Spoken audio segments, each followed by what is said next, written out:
Assalamualaikum warahmatullahi wabarakatuh. Salam dan bahagia. Kembali lagi bersama saya Susi Purwati, calon guru penggerak angkatan 9 Kota Pekanbaru yang bertugas di SD Negeri 68 Kota Pekanbaru.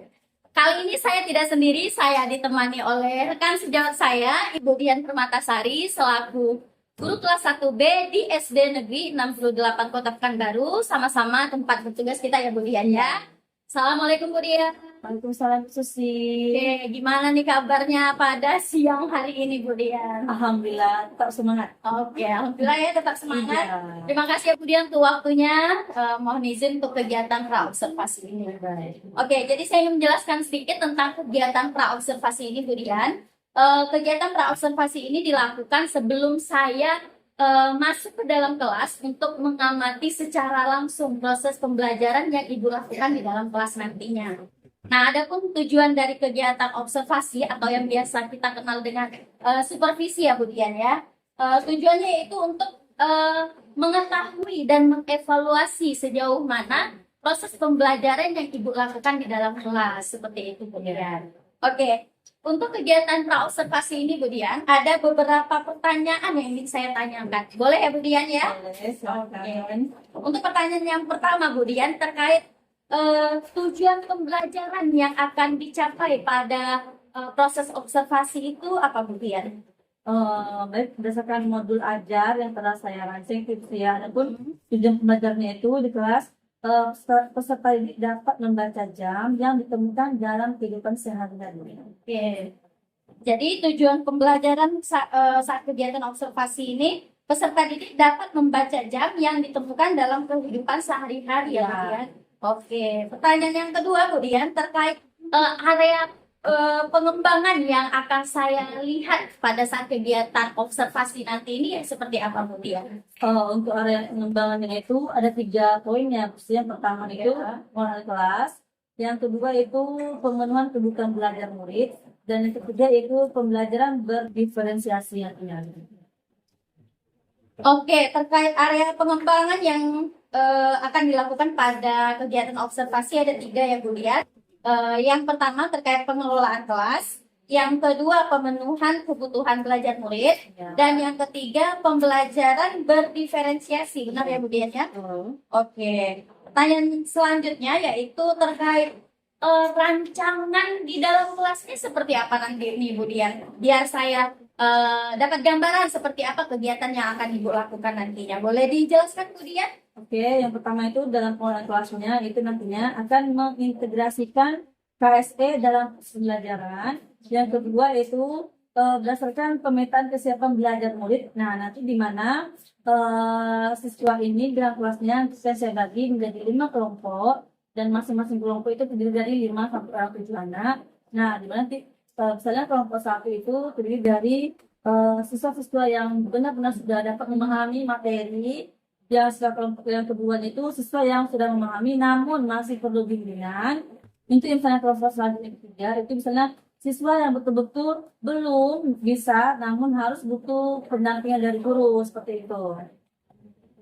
Nah, yang ketiganya itu berdasarkan diferensiasi proses. Nah, di mana tugas diferensiasinya itu akan muncul saat anak mengerjakan KKPD nantinya. Oke. Berarti terkait rancangan yang akan dilakukan saat kegiatan observasi nanti, yang pertama pengelolaan kelas, saya tangkap Bu Dian akan menggunakan KSE berarti ya Bu Dian ya. Oke, untuk yang kedua pemenuhan kebutuhan belajar murid, Bu Dian mengambil bagian berdasarkan kesiapan belajar murid ya.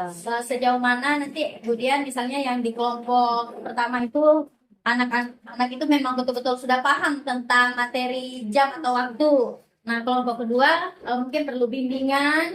Yang ketiga betul-betul harus di bawah bimbingan guru. Seperti itu berarti lebih kurangnya Bu Dian ya. Untuk pembelajaran diferensiasi tadi saya tangkap Bu Dian memunculkannya pada diferensiasi proses. Berarti pada LKPD tadi Bu Dian ya. Oke, pertanyaan selanjutnya. Bu Dian menggunakan pembelajaran apa nih? Media pembelajarannya? Kalau untuk media pembelajaran ini gedung kelas 1 ya Bu, ya. Jadi kan pasti ini kita harus dengan menyediakan konkret, media Konkret ya. Iya, benar-benar di sini saya memakai itu menggunakan jam langsung. Jadi memang jam benar jam sama dengan media alat peraga berupa jam. Nah seperti itu. Jadi anak juga menunjukkan media konkretnya seperti itu, media berupa jam. Untuk pertanyaan selanjutnya, kira-kira kapan nih Bu Dian terkait waktu, terkait hari dan waktunya kira-kira? Kalau untuk jadwalnya itu karena pembelajaran saya di depan itu pada hari Kamis tanggal 22 Februari 2024 itu dari jam 8 sampai jam 9 itu memang ada pelajaran matematika. Jadi insya Allah pada hari itu dilaksanakan hari Kamis. Oke, berarti pada hari Kamis tanggal 22 Februari Ya, 2024 jam 8 sampai jam 9 berarti ya Bu ya, Dian ya? depan insya Allah. Oke, terima kasih atas pertanyaannya Bu Dian. Eh, jadi nanti gini Bu Dian, setelah kegiatan, ini kan kegiatan praobservasi. Nah, setelah kegiatan praobservasi, saya akan melakukan kegiatan observasi sesuai dengan jabaran Bu Dian tadi pada hari Kamis tanggal 22 Februari tahun 2024 jam 8 sampai jam 9 nanti saya akan masuk kelas, mohon izinnya ya Bu Dian ya. Boleh, Saya akan silakan. mengamati sesuai dengan rancangan yang Ibu sudah jabarkan tadi. Nah, setelah itu pada hari Kamis minggu depannya Bu Dian tanggal 29 Februari 2024 akan diadakan kegiatan pasca observasi yang dihadiri oleh pengajar praktik saya. Boleh ya Bu Dian ya? Oke, nggak ada masalah ya Bu Dian. Oke. Pertanyaan terakhir nih Bu Dian. Ya. Kira-kira dari percakapan kita hari ini nih apa yang Bu Dian dapatkan? Jadi di sini saya mendapatkan gambaran ya untuk persiapan kegiatan observasi nantinya Bu Susi, dan insya Allah tuh di sini juga saya merasa siap nantinya. Bismillah ya, mudah-mudahan bisa. Oke, jadi lebih percaya diri ya Bu Ya. Dian ya, seperti itu berarti. Oke, itu saja untuk kegiatan praobservasi kita Bu Dian. Saya ucapkan terima kasih banyak untuk waktunya dan saya doakan mudah-mudahan apa yang Ibu rencanakan dan Ibu sudah jabarkan tadi mudah-mudahan bisa terrealisasikan semuanya. Amin ya Tuhan. Oke, itu saja kegiatan kita. Terima kasih. Assalamualaikum Bu Dian. Waalaikumsalam Bu Susi.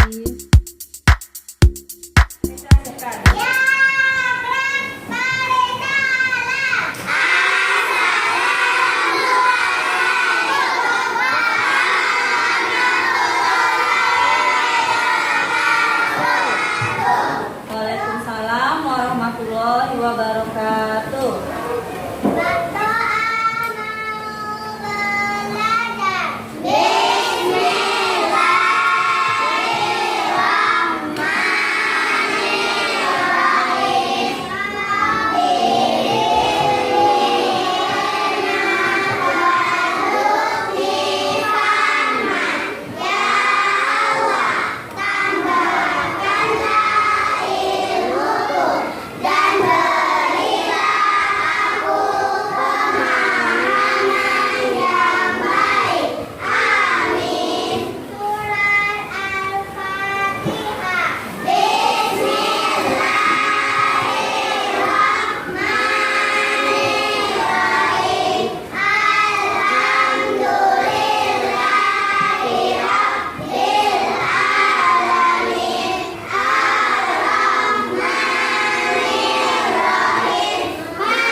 Aditya Pratama, Haskia Mikaela,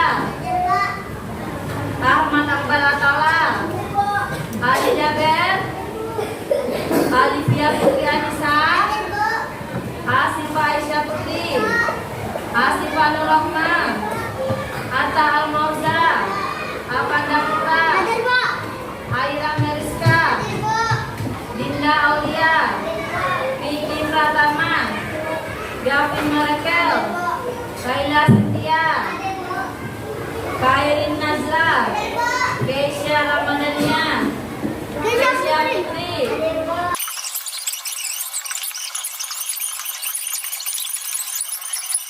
Oke, alhamdulillah semuanya anak ibu yang datang tadi hanya 2 orang.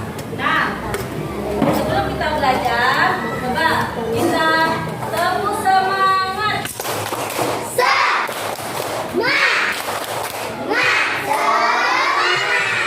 Oke, alhamdulillah. Nah, anak ibu, bagaimana hari ini perasaannya? Kelompok kita laut, bagaimana perasaannya hari ini? Bahagia, alhamdulillah. Kelompok udang, bagaimana perasaannya pagi ini? Senang. Kelompok kepiting, bahagia. Kelompok ubur-ubur, bahagia dan senang. Kelompok kuda laut, bahagia dan senang. Alhamdulillah. Alhamdulillah hari ini kita diberikan oleh Allah kesehatan, kita bisa belajar lagi. Coba anak ibu, bila dengarkan ibu, di rumahnya ada yang punya ini di rumahnya? Siapa yang tidak punya? Hah? Aira nggak punya? Nggak punya Aira? Siapa lagi yang belum punya ini di rumahnya? Hah? Amanda nggak punya? Udah rusak. Udah rusak.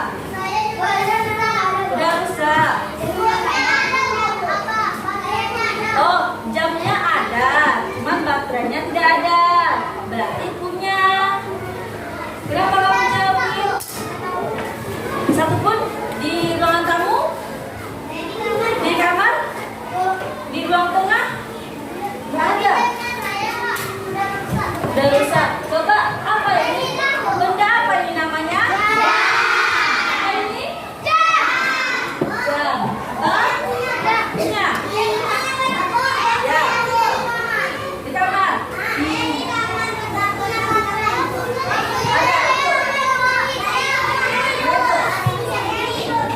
Siapa yang di rumahnya jamnya masih hidup? Jamnya masih bagus? Berapa? Wow, banyak. Ada berapa? Di mana?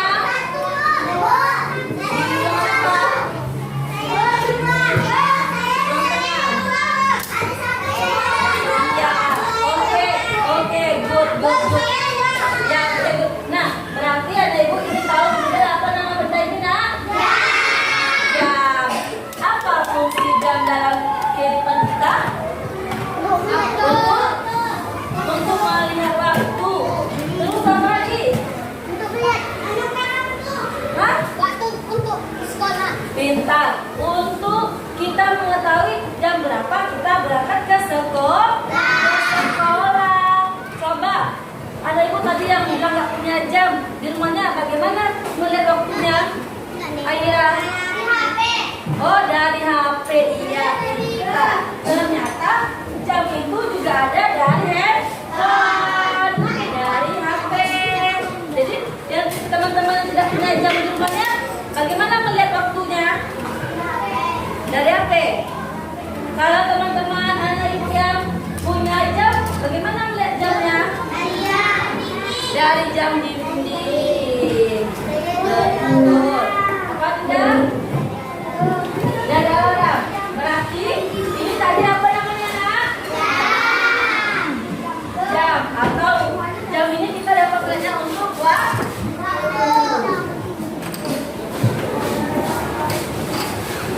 Coba, apa ini bacaannya ya? Ya. Nah, anak ibu, coba sekarang karena jam sama waktu, siap kita ya, jam pembelajarannya hari ini adalah jam pembelajaran kita hari ini, anak ibu ya. Anak ibu, siswa dapat membaca jam yang ditemukan dalam kehidupan sehari-hari. Siswa, apa tadi? Tujuannya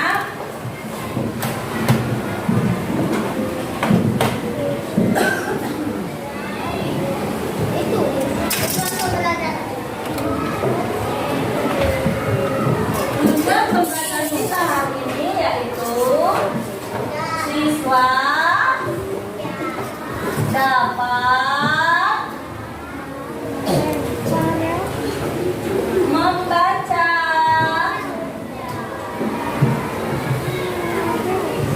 ya.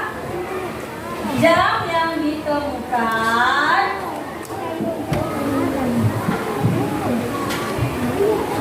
jam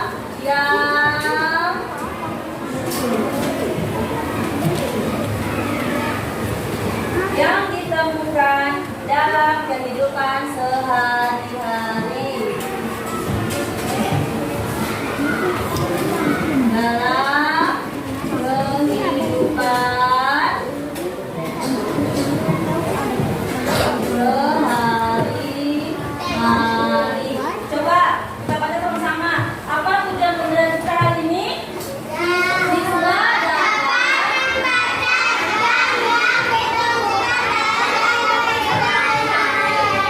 ya, tadi ada yang bilang, bagaimana kalau tidak ada jam di rumahnya? Saya Bu, lihat apa ya? Lihat dari HP. Terus kemudian tanya, bagaimana anak ibu dapat melihat jam yang bagian punya jam di rumahnya? Jam dinding. Jadi kalau ada ibu bangun pagi-pagi jam berapa?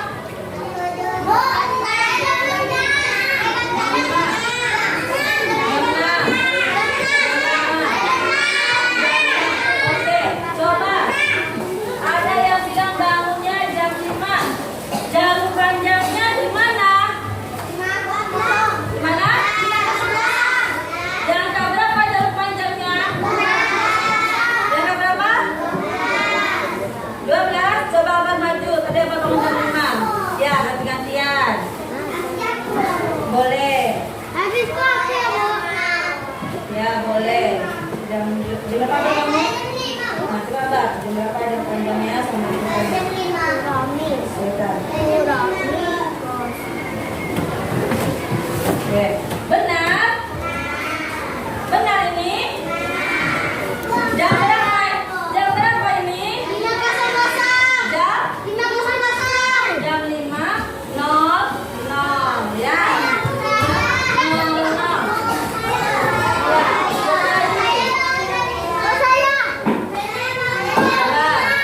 Jam 6. Coba. Duduk rapi. Coba lihat ya. Tapi kalau jam 6 coba lihat. Jam 6. Jam berapa jam 6-nya? Ini. Ya. Benar.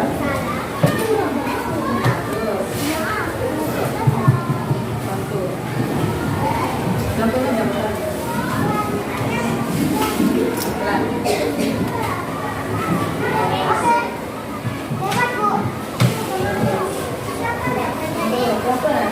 Dia harus sabar.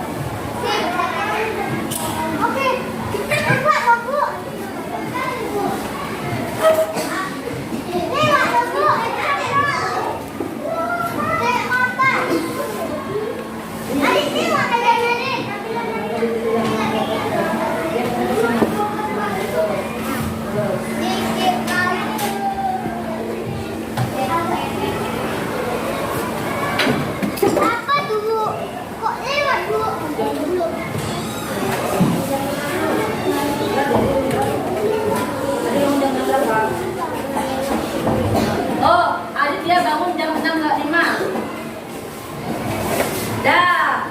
Jam berapa ini? Jam berapa? Jam 6:05. Adit dia bangun jam 6:05. Coba, dari mana 5 menit Tesya? Dari mana dikatakan 5 menit Tesya? Karena jarum panjangnya jangka 1. Pintar. Tepuk tangan kita semua dulu. Ya, ya. Hari sudah hebat anak ibu.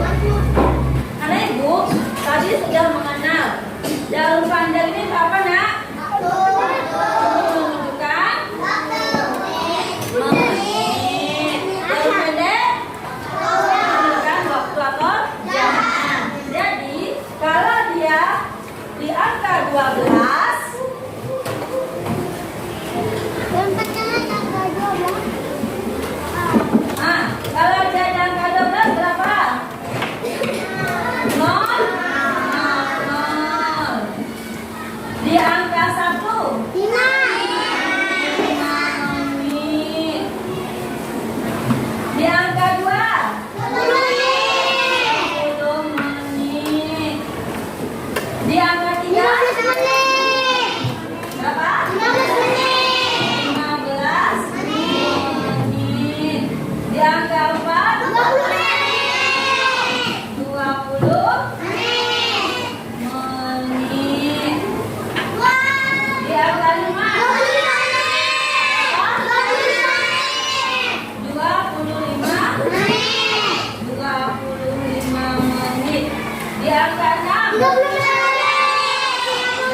Di angka 10.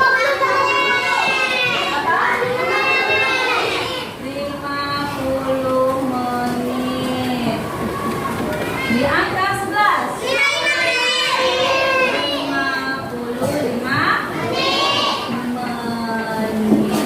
Nah, jadi anak ibu sudah mengetahui menitnya. Jadi kalau dari 1 ke 2 tadi berapa menit nak? Berapa menit dari 1 ke 2? Berapa? 10 menit. 10 menit. Kalau di angka aja rumput dengan angka 3. 15 menit. Sekarang coba anak ibu buka buku cetak MTK-nya halaman 86. Sudah? Nah, coba lihat di halaman 86 mengenai waktu. Coba Aditya baca nomor 1. Ya, baca Aditya.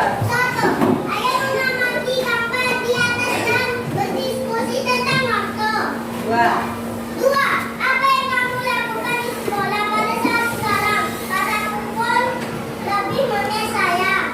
Oke.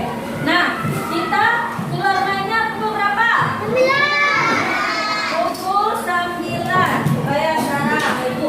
Kita keluar mainnya pukul 9. Keluar main pukul 9.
Tukang beraja. Sekarang anak-anak ibu lihat buku cetaknya halaman 86 dan 87. Ya, anak ibu lihat tuh gambarnya. Yang pertama itu buku berapa itu Kak? Yang berapa ini? Yang 86. Yang kedua? Yang nomor 3. Yang nomor 4. Yang nomor 5. Yang nomor 3. Nah, ada yang bertanya, masa yang belum paham? Coba, yang belum paham silakan angkat tangannya. Nah, apa yang belum paham apa lagi Era? Hah? Jam yang mana Era? Yang nomor 3. Yang nomor 3 dari Era. Jarum pendeknya jangan berapa Era? Diangka? Nah, diangka 11. Jarum panjangnya? Diangka? 9. Berarti itu berapa menit? 10 lewat 45 menit. Ya Zen?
depan kita pembelajarannya tentang penjumlahan ke bawah ya. Oke, kalian bisa belajar. Assalamualaikum warahmatullahi wabarakatuh. Salam dan bahagia. Kembali lagi bersama saya Susi Purwanti, calon guru penggerak angkatan 9 Kota Pekanbaru. Kali ini saya ditemani oleh Ibu Landriani Nurdin selaku pengajar praktik. Assalamualaikum Bu. Waalaikumsalam, Bu Susi. Gimana kabarnya Bu? Alhamdulillah, luar biasa. Allahu Akbar. Oke. Dan tentu saja rekan sejawat saya Ibu Dian Permatasari. Assalamualaikum Bu Dian. Waalaikumsalam Bu Susi. Oke, gimana kabarnya di sore hari ini Bu? Alhamdulillah masih semangat. Oke. Sebelumnya saya ucapkan terima kasih banyak nih ya Bu Dian ya karena sudah meluangkan waktu untuk kegiatan pasca observasi ini. Padahal sebenarnya kita sudah pulang sekolah ya Bu Dian ya. Oke, terima kasih sekali lagi saya ucapkan. Oke. Sebelumnya saya ingin menyampaikan tujuan kegiatan pasca observasi ini Bu Dian. Jadi tujuannya ini untuk merefleksi dari kegiatan observasi yang sudah kita lakukan pada minggu kemarin ya Bu Dian ya. Oke, nanti mungkin ada beberapa pertanyaan yang ingin saya tanyakan terkait kegiatan pasca observasi kemarin. Boleh ya Bu Dian ya? Oke, nanti kita saling-saling sharing. Siap ya Bu Dian? Oke. Oke.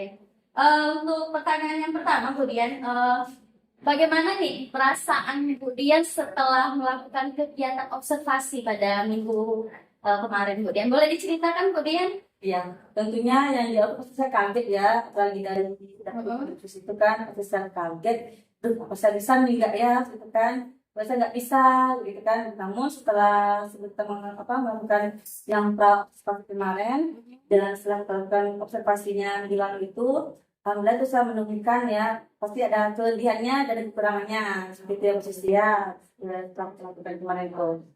Oke, berarti perasaan pertamanya itu kaget gitu ya, Ya. Bu Dian ya, karena mungkin kita juga belum terbiasa ya, apalagi yang melihatnya itu rekan sejawat sendiri. Mudah-mudahan nanti dari kegiatan ini mulai jadi terbiasa dan bisa kita lakukan semaksimal mungkin untuk pengembangan sekolah kita.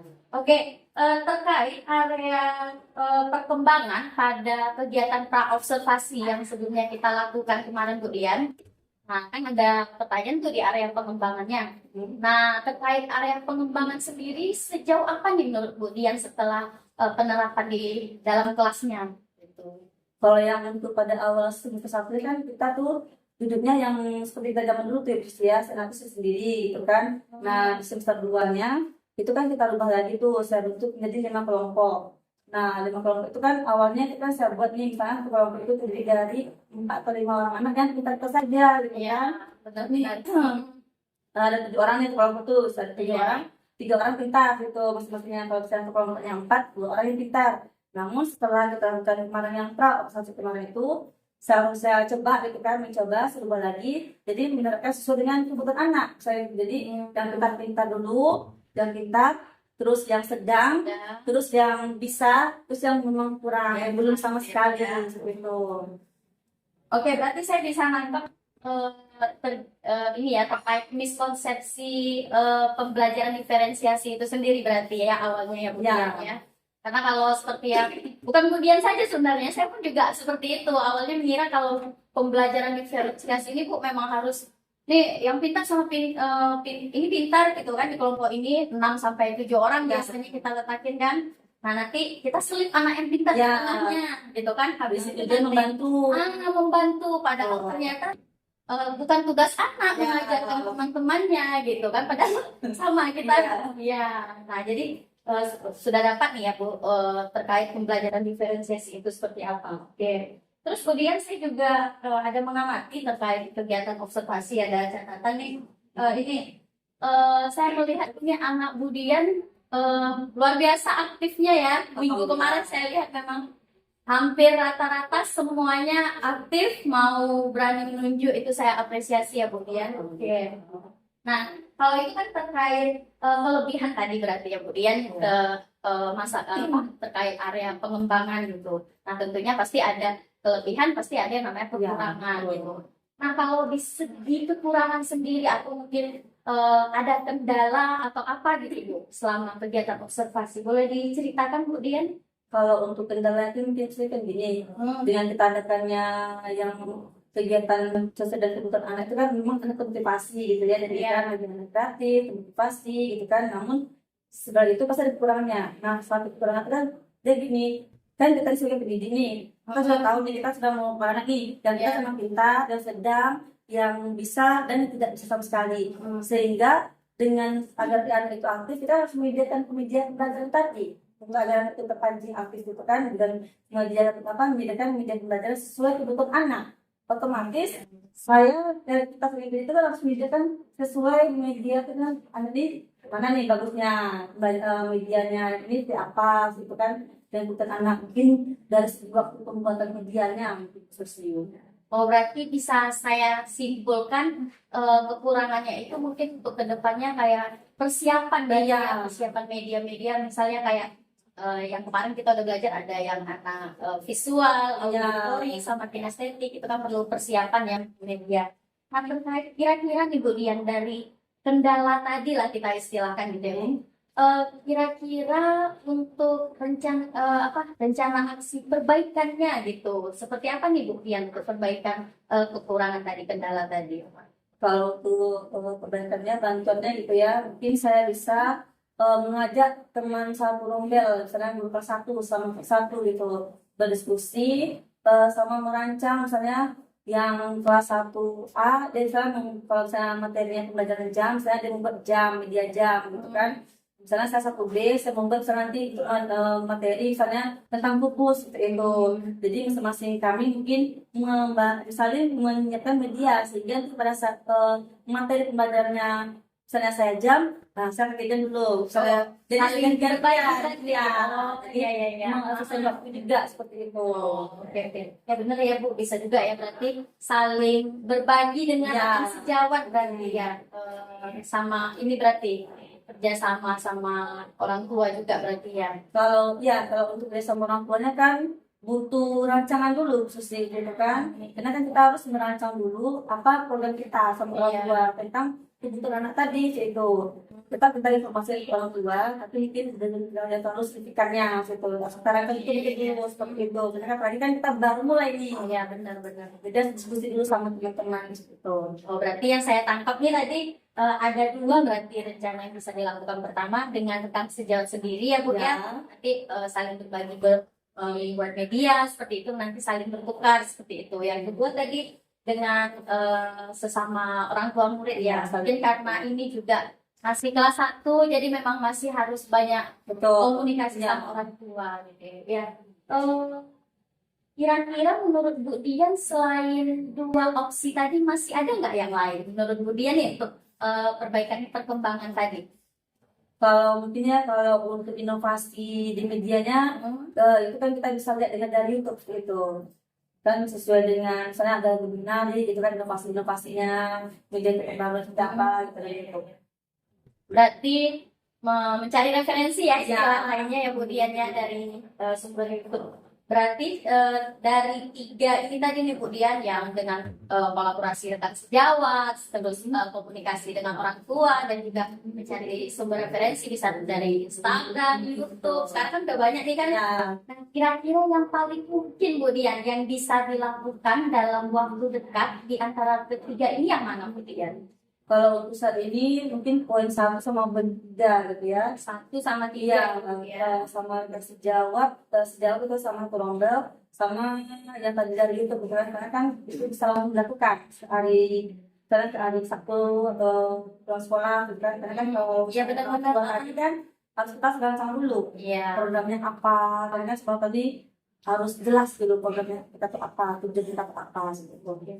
Berarti benar ya Bu ya, saya juga berdiskusi seperti itu. Kalau dengan rekan sejawat kan kita juga Ya, diskusi lah berarti ya, ya. saling bertemu. Kalau dengan orang tua memang seperti Ibu sampaikan perlu rancangan dulu. Udah matang. Iya benar. Sama kalau di YouTube kan bisa bebas ya sambil kita ngisi waktu kosong di kelas gitu ya. Benar-benar iya. Oke, ini kan udah dapat nih dari 3 poin tadi, ada poin 1 dan poin 3. Kira-kira menurut Bu Dian waktu pelaksanaannya kapan bisa direalisasikan seperti itu? Kalau untuk waktu pesanannya, kalau sekarang kan namanya ususnya kan seminggu lagi ya mereka Sabtu hari Puasa ya. Benar-benar. Kan Iya. itu kalau seminggu itu saya harus kejar gitu ya, belum semaksimal mungkin nih kalau dalam semester 60 kali kan kalau belajar di rumah kan tidak efisien, tidak efektif gitu kan. Jadi mudah-mudahan saya usahakan sistem lebaran gitu. Lebaran. Berarti perencanaannya atau perancangan kegiatannya di bulan puasa yang poin 1 kolaborasi Ya. dengan sejawat, sama apa tadi yang ketiga mencari referensi di itu media sosial ya Bu ya. Terus baru pelaksanaan dan penerapannya setelah lebaran. Oke, berarti dia. Nah, kira-kira ada nggak kemudian yang bisa membantu kemudian untuk konsisten dalam atau tanggung jawab dalam komitmen yang sudah dibuat ini, siapa kira-kira Bu Dian? Saya sih berharapnya sama teman sejawat yang sama-sama kelas 1. Jadi kami berbikin kesepakatan nantinya berkomitmen bagusnya untuk rancangan satu semester itu seperti apa gitu. Jadi dimulai dari 1 Ramadan hingga 20 September. Berarti Atau nanti bisa juga kalau diskusi kami boleh. nggak tahu buntut apa kan Iya. misalnya kami Boleh, diskusi nanti saling tanya lah gitu kan sama teman-teman yang lainnya. Oke, berarti udah tergambar ya nih sama Bu Dian nih, mulai dari kegiatan awal, kegiatan sampai akhir, dan apa-apa aja tahapan yang mau dilalui, waktunya, sama orang-orangnya sudah tahu juga nih yang dapat membantu gitu kan. Berarti sudah tergambar ya Bu Dian ya dari Mudah-mudahan. kegiatan pasca observasi ini. Oke Bu Dian, saya doakan mudah-mudahan semua rencana tadi bisa terrealisasikan ya Bu Dian ya. Bismillah. Nah, nanti saya tunggu nih cerita-cerita terkait pelaksanaan ini bagaimana setelah Lebaran. Boleh ya Bu Dian ya? Kita berbagi lagi, jadi jangan hanya sampai di sini. Kalau bisa ilmu ini terus kita kembangkan. Oke. Terima kasih Bu Dian untuk kegiatan pasca observasi ini, luar biasa untuk sharing kita ini gitu ya. Sekali lagi saya ucapkan terima kasih atas waktunya dan kerjasamanya. Oke. Assalamualaikum. Waalaikumsalam.